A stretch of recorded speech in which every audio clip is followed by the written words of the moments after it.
यह भी है कि हम लोगों को भूलने की बहुत बीमारी है।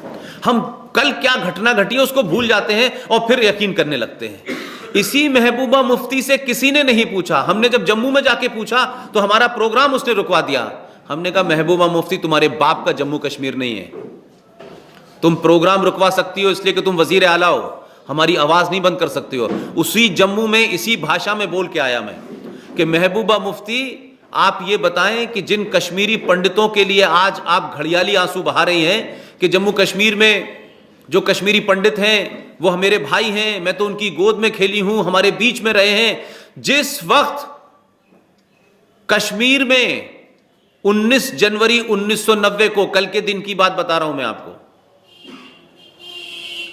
3.5 लाख कश्मीरी हिंदू पंडितों को जो सदियों से आपके साथ रह रहे थे, जिनसे रोटी का बेटी का रिश्ता था, जिनसे आपकी भाषा का रिश्ता था, सदियों की कश्यप ऋषि का रिश्ता था, ये कैसे मुमकिन है? ये कौन सी मानसिकता है? ये कौन सा आपका जहन है? ये कौन सी आपको संस्कृति है जो इस बात के लिए आपको प्रेरित कर देती है कि जिस औरत ने, जिस महिला ने आपको बचपन में पढ़ाया, बीए कराया, वो आपकी टीचर है और आप यकायक रात में उसका रेप कर देते हैं और मर्डर कर देते हैं। इस सोच को समझने की कोशिश कीजिए। हमारी किसी से 2 मिनट की भी जान पहचान हो जाती है तब भी हम उसको नुकसान पहुंचाने से डरते हैं। यार हम जानते हैं यार 5 मिनट पहले इसी आदमी ने हमको पान खिलाया था, खाना खिलाया था, यार हम कैसे इसको मार दें? लेकिन वो तमाम सारे लोग जो इस्लाम, कुरान, अल्लाह, मुस्तफा की दुहाई देते हैं, कुरान में ये लिखा है, इस्लाम में ये बताया गया है। अरे तो इस्लाम में जब ये बताया गया था तो तुम निजाम मुस्तफा जिस कश्मीर में नाफिज करना चाहते थे, लागू करना चाहते थे, तुमने 3.5 लाख कश्मीरी पंडितों को मारा। हीरालाल टपरू वहां के बहुत बड़े आदमी थे, उनको गोलियां मारी, सड़क के चौराहे पे डाल दिया और जिन लोगों ने मारा उन्होंने मोटरसाइकिल से चारों तरफ चक्कर लगाए और कहा कि कोई मुसलमान इसको पानी नहीं देगा। ऐसे नहीं हत्या की कि भीड़ ने हत्या कर दी हो। आपने इतने लोगों को मारा, रातों रात बेचारे वो चले गए, आज उनको वहां से भागे हुए 30 साल हो गए। तो महबूबा मुफ्ती से किसी को पूछना चाहिए था, किसी राजनेता को, कि महबूबा मुफ्ती जो तुम घड़ियाली आंसू बहा रही हो, ये किस वक्त भागे थे जब तुम्हारे अब्बा जान भारत के गृह मंत्री थे? तो जब गृह मंत्री उसके पिताजी थे तब यह घटना घटी थी भाई। तो ना महबूबा ने अपने पिताजी से पूछा कि आप तो देश के गृह मंत्री हैं, आपको रोकना चाहिए था, न सेकुलर लोगों ने पूछा, न दूसरों ने पूछा। तो सवाल यह है कि भाई आप 3.5 लाख कश्मीरी हिंदू पंडितों के मरने पे, उनके रेप पे, उनके बलात्कार के ऊपर अगर आप नहीं बोलेंगे तो मुझे ये बताइए जब ये घटना आपके शहर में घटेगी तो कोई दूसरा बोलेगा? इस मानसिकता से हिंदू समाज को बाहर निकलना चाहिए। यह खतरनाक मोड़ पे आप खड़े हुए हैं। हम तमाम सारे लोग जब कोई घटना हो जाती है तब हम उस पर रिएक्शन देते हैं। समझदार लोग वो होते हैं कि वो घटना न घटे उसकी तैयारी करते हैं। डॉक्टर भी ये कहता है कि किसी बीमारी के इलाज से अच्छा है उसका प्रिकॉशन लेना, कि ये ना हो तो पहले से आप तैयार रहें कि भाई अगर जाड़ा आने वाला है तो हम गर्म कपड़े पहने। हम ये कहें कि साहब हमने कपड़े पहने ही नहीं, हम बीमार हो गए, तो यही मैं कह रहा हूं हमारा समाज जब तक बीमार नहीं होता तब तक दवा नहीं लेता। जब तक घटना नहीं घटती तब तक हम बोलते नहीं है, और जब घटना घट जाती है तब इतनी देर हो जाती है कि आपके बोलने का कोई मतलब नहीं होता, कोई फर्क नहीं पड़ता। इसलिए पाकिस्तान बना।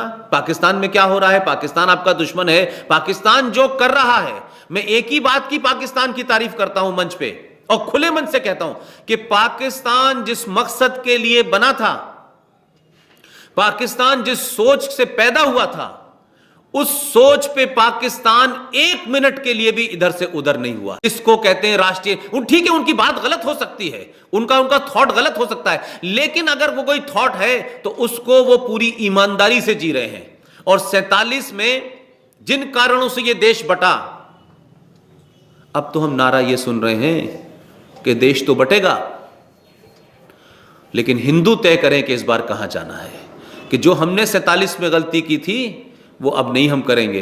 इस बार हिंदू को तय करना है कहां जाएगा। इसकी क्या तैयारी है? इसकी तैयारी ये है, कब्रिस्तान बनाओ, मस्जिदें बनाओ, क्योंकि बहुत कम लोग इस्लाम के बारे में जानते हैं। मस्जिद का इस्लाम से कोई संबंध नहीं है। मस्जिद की हैसियत इस्लाम के हिसाब से वो नहीं है जो मंदिर की हैसियत हिंदुओं के लिए होती है। मस्जिद का इस्लाम में कंसेप्ट ही नहीं है, कुरान में कोई जिक्र नहीं आया। मोहम्मद साहब जिस मस्जिद में, अल-अक्सा मंदिर में, जिस मस्जिद में जिसमें नमाज पढ़ते थे, वो तो तोड़ के बहुत पहले फेंक दी उन्होंने। अब भारत की सुप्रीम कोर्ट ये बात कह रही है। तो जो बात इस्लाम के हिसाब से गलत थी, तो आप तो यहां बैठे हुए हैं, कुंभ चल रहा है। ये तो वो धरती है जिसके बारे में कहा जाता है गंगा जमुना तहजीब, गंगा जमुना संस्कृति।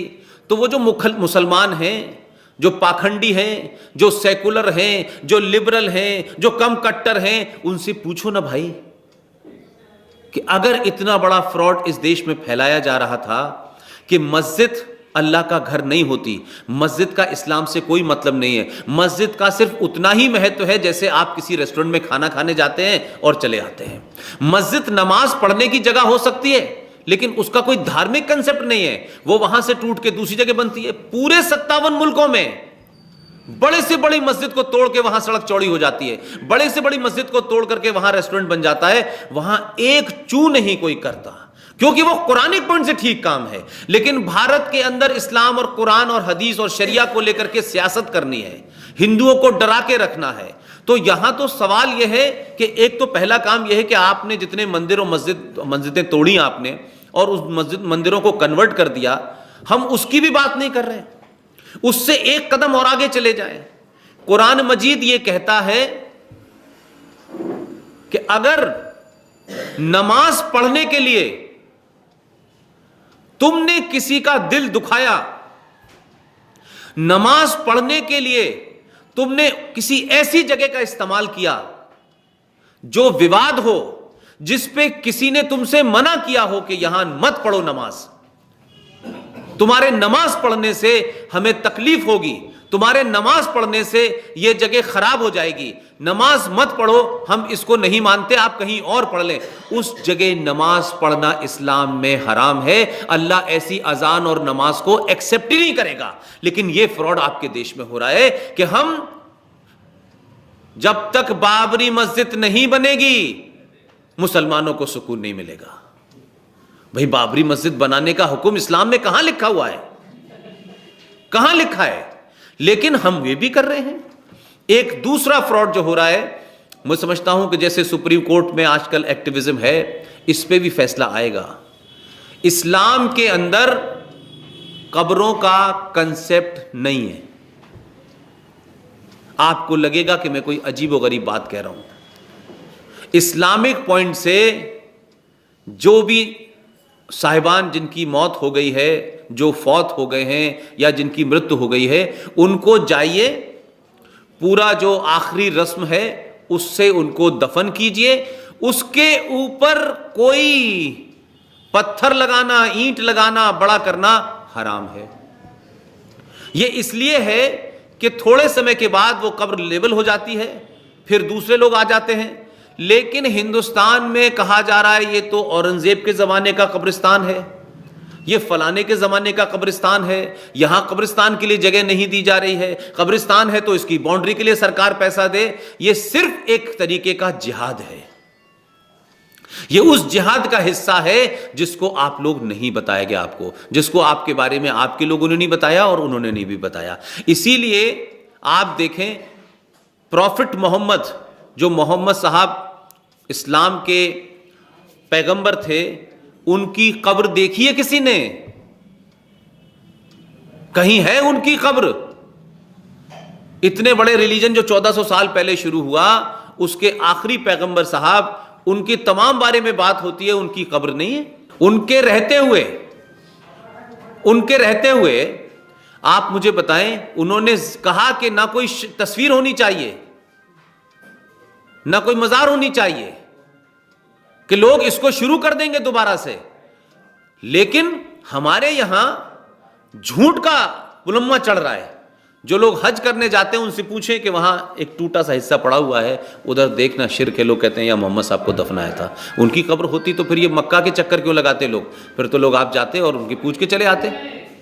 तो बहुत सारी चीजें जो हैं, जिन्होंने कुरान नहीं पढ़ा, जिन्होंने इस्लाम का उनको पता नहीं है, लेकिन हिंदुस्तान में राजनीति करने के लिए नए नए खिलौने लाते हैं, नई नई कहानियां लाते हैं। इसलिए मैं कह रहा हूं कि आप हर उस आदमी को जो कुरान को लेके खड़ा हो जाता है, हर उस आदमी को जो आप ज्ञान देने लगता है, आपको लगता है कि ये इस्लाम के बारे में जानता है। कुरान शरीफ है, आप भी पढ़िए, आपको पता चले। तो सवाल यह है कि आप पूछे ना, कि इन्हीं लोगों से पूछे कि मस्जिद के बारे में कल तक क्या कहते थे ये। आज जो मस्जिद के बारे में जब कोर्ट ने फैसला दे दिया, तब फिर चुप्पी क्यों है? कोर्ट में लड़े जाके। अब तो कोर्ट ने फैसला दे दिया ना मस्जिद के बारे में। मैं नहीं कह रहा, तो जो बात कोर्ट ने कहा उससे पहले मैं कहता था। तो अगर इस्लामिक पॉइंट ऑफ व्यू से वो गलत था, तो फिर तो आपको आगे आना चाहिए था, कहना ये गलत बात हो रही है, इस्लाम में इसका जिक्र नहीं है, इसको हटाइए। तो आपने नहीं किया। तो आपको क्या लगा कि इस देश में मंदिरों को तोड़ने की राजनीति जो मुगलों ने की थी, जो 30-40 हजार आपके मंदिर तोड़े, उनको मस्जिद में कन्वर्ट कर दिया। अगर ईमानदार मुसलमान होता, सेकुलर मुसलमान होता, भारत की संस्कृति के साथ जुड़ा हुआ होता, तो कहते भाई ये काम किसी ने गलत किया है, लेकिन गलत है, हम इसको ठीक करेंगे। लेकिन यहां तो कोर्ट पे कचहरी चल रहा है, यहां तो मारकाट चल रही है, यहां तो कहा जा रहा है कि किसी कीमत पे मंदिर नहीं बनने देंगे। तो फिर हम ये गंगा जमुना तहसील